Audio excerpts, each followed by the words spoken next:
ជំរាបសួរក៏ដូចជាសួស្តីបងប្អូនអរគ្នាខ្ញុំបាទវណ្ណដាកម្ពុជាថ្ងៃនេះដែរខ្ញុំមិនណែនាំបងប្អូនឲ្យមកស្គាល់ហាងមួយកន្លែងលក់នំបញ្ចុកទឹកប្រហុកបងប្អូនណាធ្លាប់តែលើថា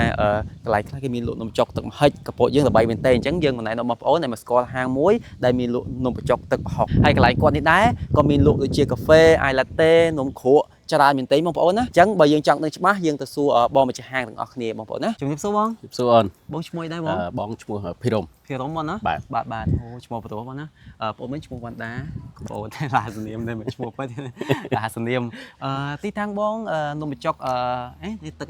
ទឹកប្រហុកបាទបងបើកលក់ចាប់ពីម៉ោងប៉ុន្មានដល់ម៉ោងប៉ុន្មានដែរបងសម្រាប់នំបញ្ចុកទឹកប្រហុកនេះគឺបើកចាប់ពីម៉ោង1សៀលរហូតដល់ម៉ោង8យប់ដល់ម៉ោង8យប់បងណាអូខេបងហើយលើថាព្រលឹមឡើងយើងមានលក់កាហ្វេទៀតបងណាបាទព្រលឹមឡើងមានលក់កាហ្វេនៅនេះបាទដូចជាអាយឡាតេអីចឹងបងណាបាទបាទហើយក្រៅពីនំបញ្ចុកទឹកប្រហុកយើងមានលក់អីផ្សេងទៀតបងក្រៅពីនំបញ្ចុកទឹកប្រហុកយើងមាននំគ្រក់ពងទាកូនហើយមានផាត់ត្រីទៀតបងណាបាទសម្រាប់នំបញ្ចុកទឹកប្រហុករបស់បងសម្រាប់មកឈុតដែលខ្ញុំថតហ្នឹងមកឈុតចឹងប៉ុន្មានបងសម្រាប់មកឈុតតម្លៃ20000តម្លៃ20000រៀលញ៉ាំបាន2នាក់តម្លៃធូរថ្លៃមែនទេបងប្អូនណា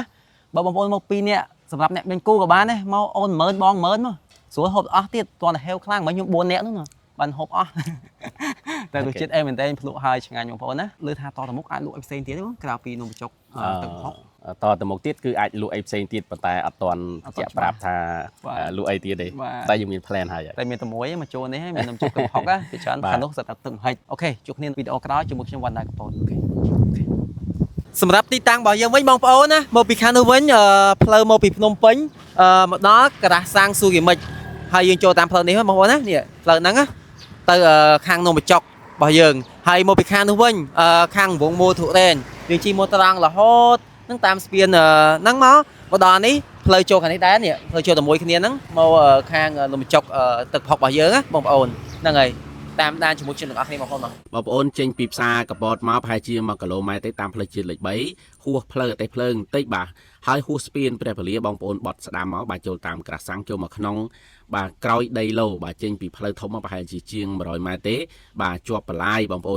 នកុំបត់ចូលក្នុងដីឡូបងប្អូនបត់មកឆ្វេងវិញហើយបងប្អូនមកចូលឲ្យត្រង់ផ្ទះទី